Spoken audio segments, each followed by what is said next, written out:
Hello people, welcome back. This is a video for Psychedelic Babe's water test contest competition thing. This is the first YouTube contest I've ever entered, so bear with me. Not done this before, so I'm just going to treat it as if I'm doing a normal video. So, first off, how often do I test my water? Not as often as I should. I very rarely use some kind of kit. What I do use are my eyes and my sense of smell. It's very easy. Once you become established and experienced in the hobby, it's easy to see and smell things going wrong. So if you've got an ammonia spike, for instance, you'll smell it.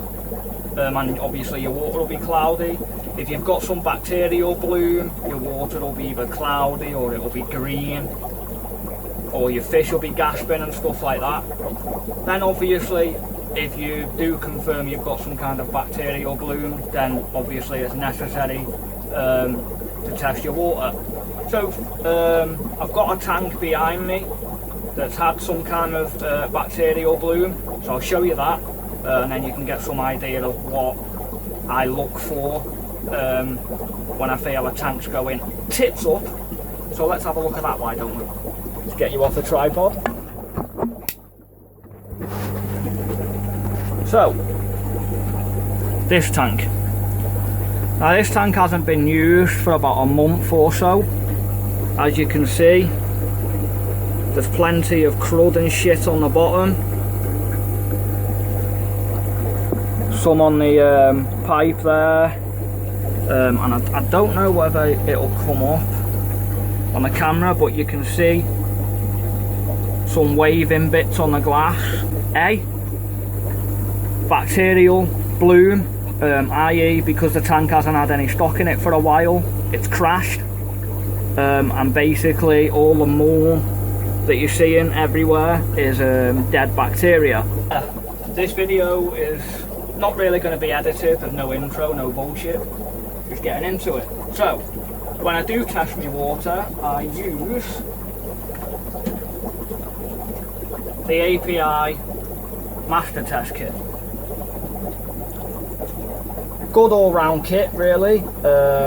It tests nitrate, nitrite, ammonia, standard range pH and high range pH. High range pH is only really used for marine tanks, or if you've got really alkaline water with a high pH, you'll need to use the high range to test it properly. How do I rate this product? Well, it's good for the price. I think it's about £20 for the kit. I've had this kit for going on 3 years now. They always have long expiry dates, so the expiry date on this is 2018, bearing in mind I've already had it 3 years, so not too bad. My only qualms with this is the pH testing kit, or test. I find that, well, basically it's shit. Quite inaccurate, or quite often it's been very inaccurate. So I don't really use this to test pH. I do use the others, but I never use this one to test my pH, because it never gives me a close enough value to make me think, right, that tank is a pH of 7.2, because I just can't trust that. So for that I use Tetra's pH test kit. I highly recommend this for testing the pH. I find it to be very accurate and on the ball, so basically I can test any one of these 40 odd tanks, and I know that this test kit will give me a very accurate reading. Then what I do to confirm the reading of this Tetra test kit, the pH, I have a digital pH meter. This is just a cheap one. I broke my Hannah one. My partner smashed a probe on it, she dropped it. And those probes were about £50, so I thought, sod that, I'll buy this cheap £5 and see how it gets on. And to be fair guys, it works. It really does work. Thinking about it, I wish I'd have ran some tests now so I could show you the results, but it's very easy. Little shitty display, on off switch on the top. Got your probe down there that you need to keep clean. And if you go for the more expensive one, it comes with the calibrating fluid in it, or the calibrating powder even. So yeah, for testing the pH, I use those two combined. Now as we know, the API test kit doesn't test your carbonate hardness or your general hardness. So we need to use something else for that as well. Tetra again, highly rated product. This isn't a sponsored video by the way, these are what I use and constantly always buy. So if you're looking for a test to test your GH and your KH, grab yourself one of these. I think they're about £5, not expensive at all. Very easy to use, very easy to take the reading.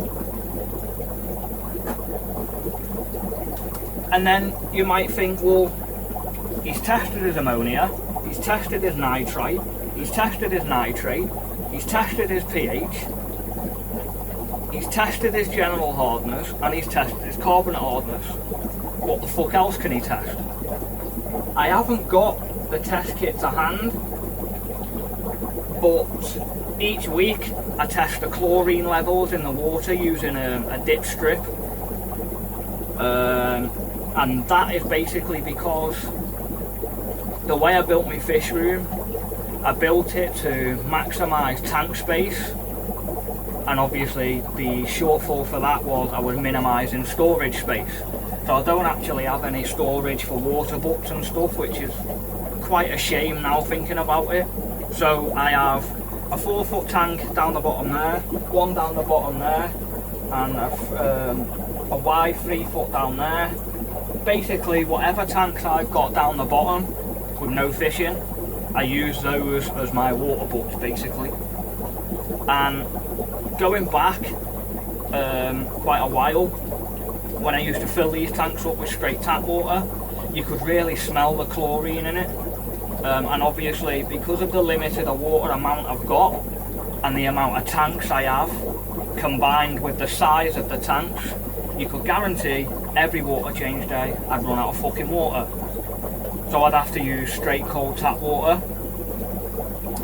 And if the chlorine is through the roof in that, you don't really want to be using it.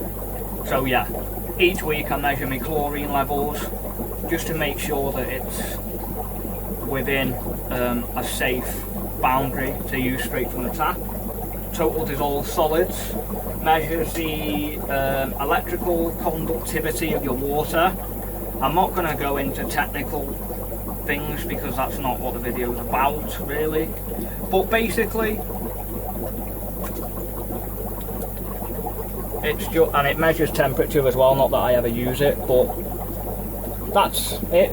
Pen type thing again with a probe in the bottom with a little LCD screen, simple on off button, temp button, measures in Celsius and Fahrenheit, and then the hold is basically once you've took the test you press the hold button so it'll stay displayed so you can note it down or whatever. So this is easy enough to do. I can do this. So I'm measuring one of my new 18 by 12 by 12s and it's coming out with a conductivity of 140 parts per million. You should see a table round about now.